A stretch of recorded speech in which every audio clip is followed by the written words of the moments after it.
ADD, attention deficit disorder, affects up to 5% of people globally. Parents and teachers have struggled for years on how to deal with students who have the symptoms of ADHD. Sure, drugs is one of the solutions, but is this really the best answer? What's being lost when the drugs are administered? ADD, DD, DDDD, D by Brian Weiler. Spastic me. I have ADD, DD, DDDD. I should have stopped after just 2, but unspent energy made me press on through, and add with much built of glee the additional 6 unneeded Ds. I have been diagnosed this academic quarter with attention deficit disorder. Teachers all echoed I just couldn't sit still, wanting to shove my mouth full of little round pills. My failure to listen to boring lectures while in my seat caused a school psychologist to repeat, I have ADD, DD, DDDD. My parents fought it at first, fearing a decision made in haste, claiming my excess creativity was a refreshing splash of color in a world filled with white paste. But with 11 educated minds claiming my world must be closed in, I was lovingly pumped full of the choice drug Ritalin. Immediately, I ceased to move about. My thoughts became clouded. I was lost on a bland planet. My ideas on life had been shrouded. My God, what had happened to what used to be me? Please give me back my ADDD. At 5, I swore I would sleigh ride to every country on the lap of St. Nick as a reporter and photographer for National Geographic. At 7, my future career made a drastic switch as my finger painting depicting dinosaurs and rock ships using colors not normally combined and requiring 15-minute explanations each time were destined to exhibit, I would have taken bets, at the Metropolitan Museum of Art, also known as the Met. 9 was a dramatic shift as school became something I deplored. I found my teachers didn't like me. When I finished, I became bored. I was yelled at for asking stupid questions while out of my seat, or for doodling bunnies with wings on the edge of my worksheets. It was then I first heard the whispering, you see, of the meaningless letters ADD, DD, DDDD, D. Up to this point, I had made straight A's. Testing for gifted is what they'd say. But for some reason, in 3rd grade, Mr. Roth labeled me trouble. I started to fail despite my efforts being doubled. I became angry as I was humiliated in front of my peers, forced to sit by myself and listen to their mumbled jeers, or to stand at the chalkboard with my nose in a circle that required me to be up on my toes. At this point, I hated Mr. Roth. I hated school. I hated my classmates for labeling me the fool. I even hated my parents who were beginning to fold for not seeing me, but as what they'd been told. So when summer came around, I was once again free. I screamed, to hell with ADDD! My parents sent me to space camp in Hutchinson. I was ready at this point to welcome the fun, and again a new career option came my way as I dreamed of space orbits, Martians, and the Milky Way. I was a whiz on the controls, the top of my class. Real ex-astronauts gave me wings and pats on the back. When I returned home, my mind exploded with ideas. I built a moon rover using old wagon wheels. I created a world right in my backyard with alien monsters from worlds afar. Bananas as laser guns gone brown from the rust, trash can like reflector shields were survival must. But as summer's dusk descended, dread crept back into my soul with the fear of failure and shame that was brought on by school. My 4th grade teacher crippled me with the words within a week of ADDD, DD, DDDD, D. It seems I learned at an early age, you are judged quickly on what others say.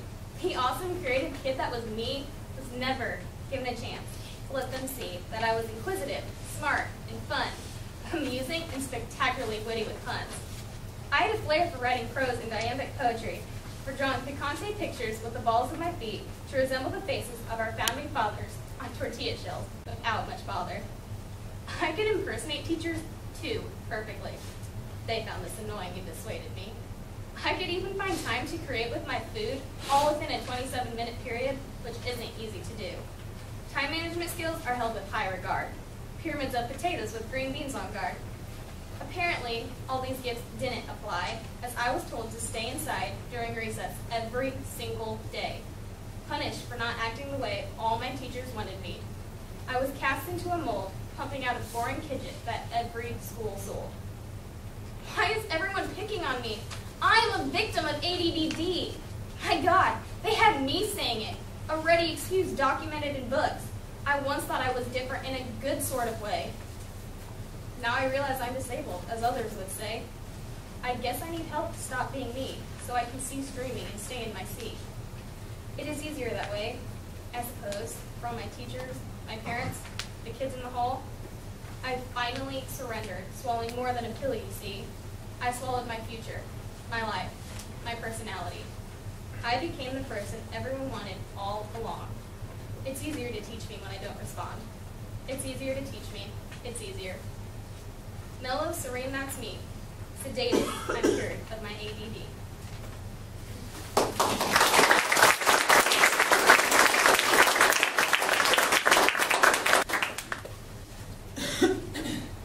The word boredom is seldom in the vocabulary of a child with an imagination. And Crazy Eddie Muldoon certainly had an imagination. Crazy Eddie's only problem was keeping himself out of trouble. The Skunk Letter by Patrick McManus. My friend, Crazy Eddie Muldoon, and I were sitting on the Muldoon corral fence one summer afternoon, trying to think of something to do. As we sat there, Mr. Muldoon drove by on his tractor, stopped to stare at us suspiciously. "What are you boys up to?" "Nothing, Pa. Just trying to think of something to do." "Well, when you think of it, you let me know before you do it, you hear?" "I guess we'll go dig a hole. We've been talking about doing that." "Well, all right. Just don't build nothing." And he drove off. So what kind of a hole are we going to dig? Eddie stared off into space, his face enveloped in that dreamy expression that usually accompanied one of his wondrous new ideas. A big hole! A real big hole! Digging the hole occupied us for most of the week. One of the problems with digging a big hole is knowing when it's big enough and when it's deep enough.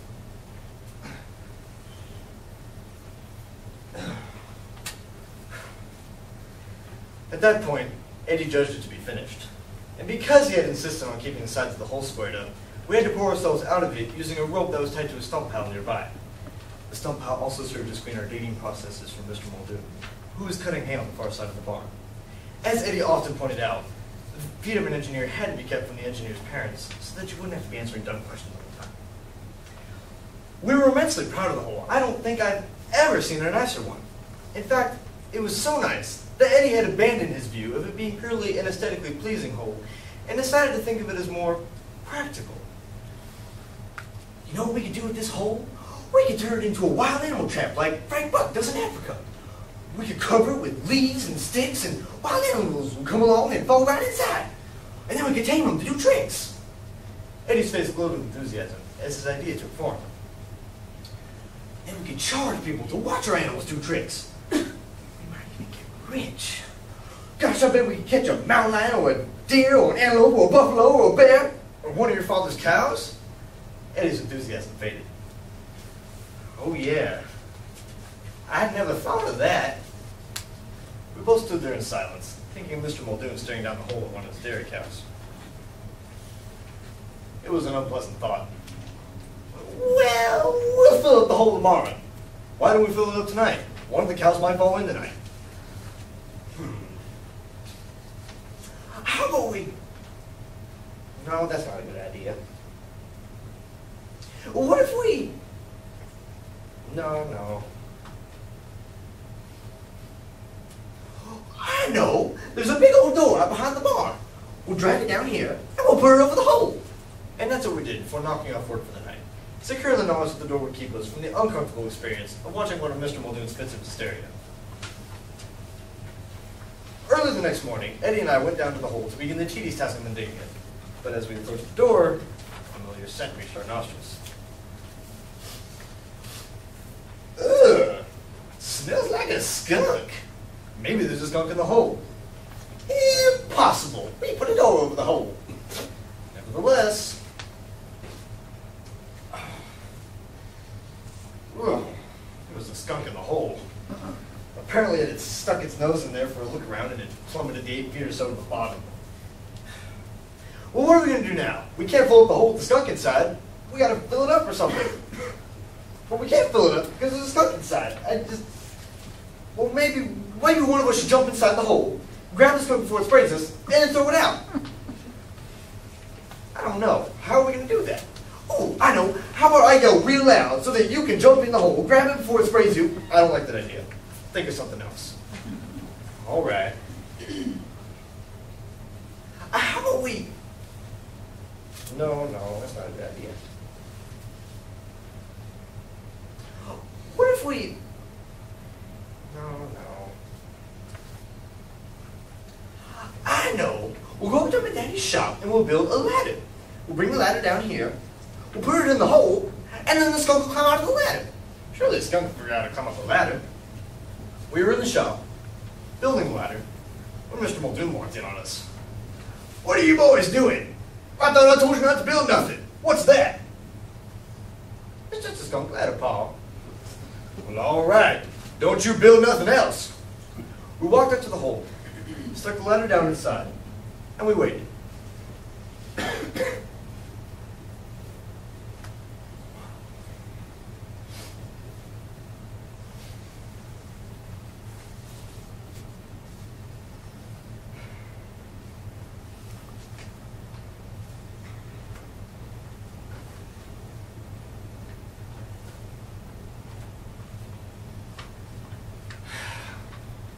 The skunk showed no inclination to climbing out of the hole. In fact, it chose to hide in that little cavern it hollowed out at the bottom. Just then, Mr. Muldoon started yelling at us. What are you boys up to? What did you mean, skunk ladder? We peeked around the stump pile, and there he was, striding right for us, fast as lightning. Quick, put the door back over the hole! We threw the door back over the hole, neatly hiding it from view, and before he could come up with a good excuse for a giant pile of dirt in the corner of the field, Mr. Muldoon charged up. What are you boys doing? What's all that dirt over there? What's my door doing down here? Ugh. Smells like a skunk. At which point Mr. Muldoon fell out of sight, his straw hat suspended in midair for about a quarter of a second, and a cloud of dust puffed up out of the hole as he hit the bottom. Then we heard a bunch of earthy scrabbling sounds as he tried to crawl out of the hole. But the dirt gave way and he fell back inside. Next we heard him utter several serious swear words with the word skunk mixed in with them. Meanwhile, Eddie ran up to the top of the hole. Paul, don't hurt him! He was at the top of the ladder when that skunk raced up that contraband and out of the cloud of dust. Eddie was so startled, he grabbed the skunk by his head so he wouldn't turn ends on him. That skunk started scratching and biting and clawing, so Eddie threw him back into the hole. Of course, the arrival was greeted by one of Mr. Muldoon's furious bellows. Then, to our surprise, Mr. Muldoon shot up the hole himself. That was our cue to start running. And we did, until we outdistanced the sound of Mr. Muldoon's clawed boots. And then we kept running, until even this nostril-searing smell of Mr. Muldoon faded in the distance.